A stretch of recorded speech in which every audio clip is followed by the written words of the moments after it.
आज मैं एक ऐसा सरल, ऐसा सहज उपाय लेकर के आया हूं जिससे आपके अपने जीवन में किसी भी प्रकार का संबंध में अगर विवाद है तो वो पूरी तरह से ठीक हो जाएगा।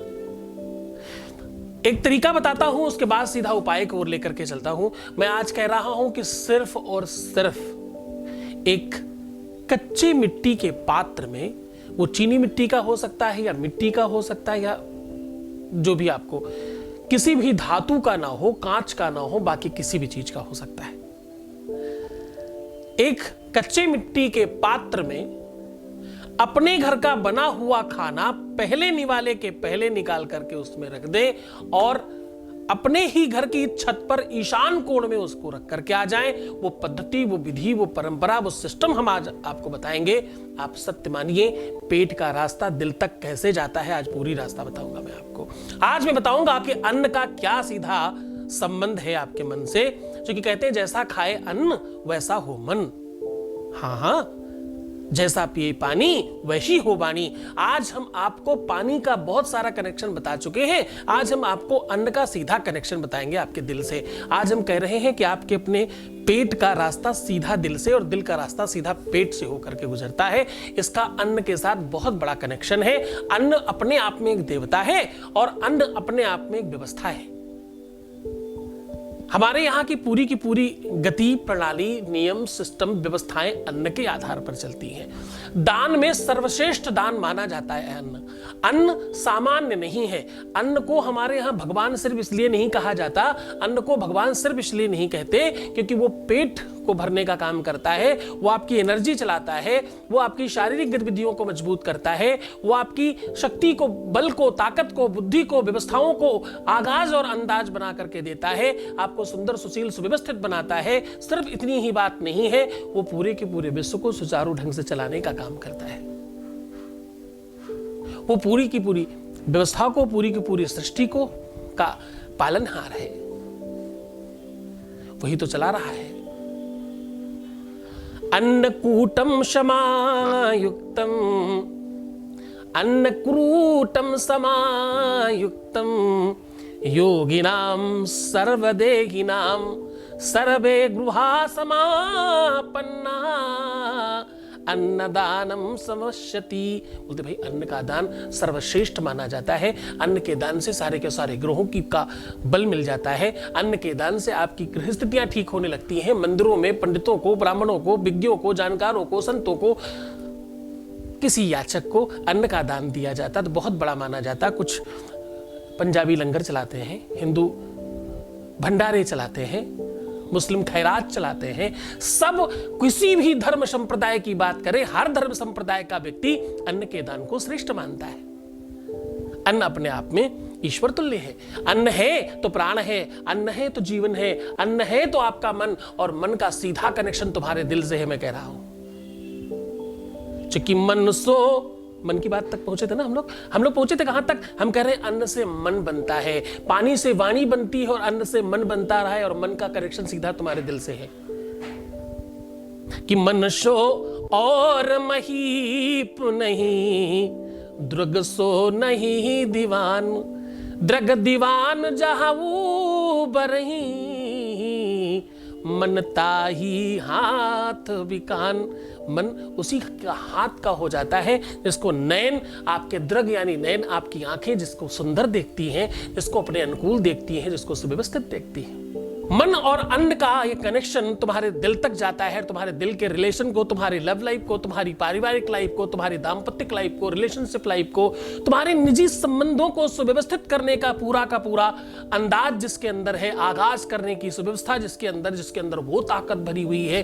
जैसे तुमने अभी तक सिर्फ थोड़ा सा जाना है, सिर्फ तुम ये जानते हो कि उसमें भूख मिटाने की ताकत है, तुम जानते हो उसे उदर पूर्ति की व्यवस्था है, वो तुम जानते हो कि वो जठराग्नि को शांत करने के लिए काम करती है, तुम केवल यह समझते हो शारीरिक ऊर्जा और एनर्जी को ताकत देने का काम करती है। तुमने सिर्फ अभी उसके सिक्के का एक पहलू देखा है। अध्यात्म उसके दूसरे पहलू को बताता है। वो कहता है भैया ये दान की वस्तु है, ये सर्वश्रेष्ठ दानों में से है, ये तो हमारे यहाँ का भगवान है, ये तो हमारे यहाँ का देवता है। देखो देवताओं के 3 लक्षण हैं। एक जनन करता है, प्रजनन करता है, दूसरा पालन करता है, तीसरा संहार करता है। जिस प्रकार सुबह दोपहर शाम होती है, जिस प्रकार से ब्रह्मा विष्णु महेश होते हैं, जिस प्रकार से महाकाली महालक्ष्मी महासरस्वती होती है, ये 3 रूप ही हैं। चाहे किसी भी रूप में देख लीजिए, अल्लाह कहो, भगवान कहो, परमात्मा कहो, ईश्वर कहो, मौला कहो, या तुम उसको ईशा मसीह कहो या गुरु नानक कहो, जिस भी रूप में तुम उसे जानते हो, वो इन्हीं 3 रूपों में है। वो पालनहार है, वो सृजन करता है, वो संहार करता है। ये 3 के 3 रूप अन्न में है। अन्न की शक्ति से तुम जन्म लेते हो, अन्न की शक्ति से तुम्हारा पालन होता है, अन्न के अभाव में तुम्हारा संहार होना सुनिश्चित हो जाता है। अन्न त्याग दीजिए, आपको उसकी महिमा पता चल जाएगी।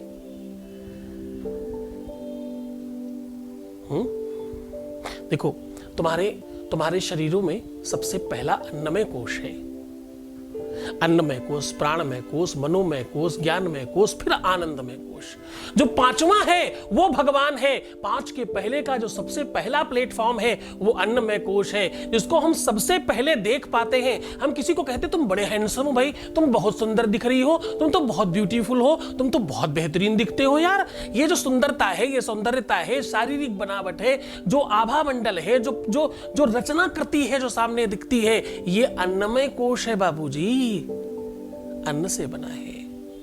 बाहरी आवरण, ये जो बाहरी छिलका है ना, ये जो बाहरी कबर है ना, इसको अन्नमय कोश कहते हैं। और दूसरा मनोमय कोश है, इसके बाद वाला जो आवरण है। तुम 5 छिलकों के अंदर बैठे हो, तुम्हारा नाम आनंदमय कोश है। तुम्हारा आकार पता कितना है? सुई के नोक का 1000वां हिस्सा।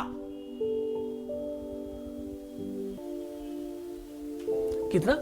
सुई की नोक का 1000वां हिस्सा तुम्हारा आकृति है। तभी तो तुम कभी चींटी में होते हो। तुमने बोला ना, कई सारी योनियों में तुम भटक कर आए हो। पुनरपि जननम पुनरपि मरणम पुनरपि जननी जठरे शयनम, बार बार आना, बार बार मर जाना, बार बार प्राण निकालना, बार बार किसी में प्रवेश करना। कभी चींटी बना, कभी कुंजर बनना। कुंजर मतलब हाथी बनना। हाथी में भी तुम कभी पहुंच जाते हो, कभी तुम चींटी बन जाते हो, कभी मनुष्य बनते हो। तुम्हारा आकार सिर्फ और सिर्फ एक सुई की नोक का 1000वां हिस्सा है। समांतर है प्राण। तो बाहरी आवरण जो है वो अन्नमय कोश है। उस अन्नमय कोश से मनोमय कोश बनता है, मन बनता है। जैसा खाए अन्न वैसा हो मन। हाँ, अन्नमय कोश से मनोमय कोश बनता है। मनोमय कोश से फिर भाई मन से तो ज्ञान आएगा, ज्ञानमय कोश बनता है। ज्ञानमय कोश के बाद प्राणमय कोश, फिर आनंदमय कोश है। ये जो कोश है ये अध्यात्म की भाषा है। अध्यात्म कहता है तुम 5 भूत हो, तुम 5 हो, एक हो ही नहीं ना। तुम उसको अलग तरीके से जानते हो। तुम बोलते हो 5 एलिमेंट्स है हमारे अंदर, अग्नि, जल, वायु, आकाश, भूमि, है ना। ये 5 तत्व, 5 कोश हैं अलग अलग रूप में।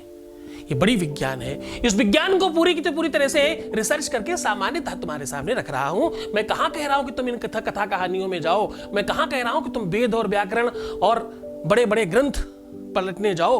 उसके लिए तो मैं बैठा हूं ना तुम्हारे लिए। बड़े बड़े ग्रंथों को सामान्य रूप में, बहुत बड़े सागर को छोटे से गागर में समेट कर तुम्हें दे रहा हूं। बस तुम वैसे ही चलते जाओ जैसे तुम्हें मैं चला रहा हूं। जिस प्रकार तुम्हें चलाता जाऊं तो तुम चलते जाना। बस उसके बाद तुम्हारे जीवन में श्रेष्ठता आने से कोई रोक नहीं सकता। भगवान भी तुम पर कृपा तब करता है जब तुम्हारे साथ में गुरु खड़ा होता है। जब तुम्हारे जीवन में गुरु का प्रादुर्भाव होगा, जब गुरु प्रवेश करेगा, तो समझो सब कुछ तुम्हारा हो जाएगा। सीधा उपाय को लेकर के चलता हूं। उपाय सरल है, सहज है और बहुत कारगर है। त्वरित लाभ पहुंचाने वाला है। इससे हर व्यक्ति के जीवन में त्वरित लाभ होता है। हर व्यक्ति के जीवन में इमीडिएट बेनिफिट मिलता है। आपके अपने जीवन का श्रेष्ठतम तत्व तो बढ़ जाता है। हर व्यक्ति के अंदर वो एक ताकत है, एक अद्भुत शक्ति है। उस शक्ति को तुम जागृत नहीं कर पा रहे हो। देखो 2 मिनट और लूंगा, फिर सीधा उपाय को लेकर के चलता हूं। शक्ति जागरण की बात कर रहा हूं। मैं क्या कह रहा हूं? मैं कह रहा हूं कि हर व्यक्ति के अंदर एक अद्भुत शक्ति है, उसका जागरण बाकी है केवल। जब कोई व्यक्ति जिम जाता है तो पहली बार वो 5 किलो उठाने में भी कर रहा होता है। कुछ दिनों के बाद 20-50 हजार भी बड़े आराम से खटाखट उठा रहा होता है। ये शक्ति थी तो उसके अंदर पहले दिन से ही, बस उसके अभ्यास ने उसको याद दिला दिया कि तुम 50 किलो भी तो उठा सकते हो। तुम्हारे अंदर वो शक्ति है, तुम्हारे अंदर वो एनर्जी है, तुम्हारे अंदर वो पावर है, तुम्हें वो चीज मिलनी ही चाहिए, तुम्हारी ही वस्तु है वो। पीछे मत हटना, कमजोर मत पड़ जाना। हार तुम मत मानो, पहले तुम ये सोचो क्योंकि मिलना तुमको है, जीवन तुम्हारा है, व्यवस्थाएं तुम्हारी है, सिस्टम तुम्हारा है, तुम हार मत मानो भाई। बाकी सब तो थर्ड पर्सन लोग हैं, फर्स्ट तुम हो और सेकंड वो जिसको तुम पाना चाहते हो। दो के बीच में तीसरा सपोर्टर और सहयोगी है, केवल ध्यान रखना। कहीं तुम बैसाखियों पर इतना अधीनस्थ मत हो जाना कि तुम्हें अपनी शक्ति का भान ही न रह जाए। तुम पाओगे तुम्हारा प्यार, मैं कह रहा हूं ना, करके देखो, आगे बढ़ करके देखो। अब तुम्हें सीधा उपाय की बात कर रहा हूं। एक पात्र लेना है मिट्टी का या धातु छोड़कर किसी भी चीज का। धातु मतलब सोना, चांदी, पीतल, कसकुट, कांसा, स्टील इत्यादि। इसके अलावा मिट्टी का हो, पत्ते का हो, जैसे भी आर्टिफिशियल होते उनका किसी भी तरह का काम चलेगा। अब उसमें करना यह है, पूर्णिमा, अमावस्या, एकादशी, गुरुवार, सोमवार, ये 5 टाइम है आपके पास में। ये पांचों के पांचों ऑलमोस्ट तुम्हें हर हफ्ते मिलेंगे, कि देखो सोमवार गुरुवार तो हर हफ्ते मिलने वाला है। अमावस्या, पूर्णिमा, एकादशी भी आपको 4 बार मिलने वाले हैं। सब मिला के दो अमावस्या पूर्णिमा मिला के 2 होगी, एक अमावस्या एक पूर्णिमा, 2 एकादशी होगी, तो 4 तो यही हो गए तुम्हारे पास। एक संक्रांति हो गई, 5, और हर हफ्ते में 2 दिन, तो 5 वो और 2 करके 8 ही है। 8, 5, 13 दिन, यानी ऑलमोस्ट 50% पूरे महीने के दिन आपके पास है ये उपाय करने के लिए। तो इसको एकादशी, पूर्णिमा, अमावस्या, संक्रांति, सोमवार, गुरुवार सुनकर ये मत सोचना कि अरे तो पता नहीं कब कब करना है। ऑलमोस्ट 50% टाइम है पूरे महीने में, इन दिनों में आप कर सकते हो।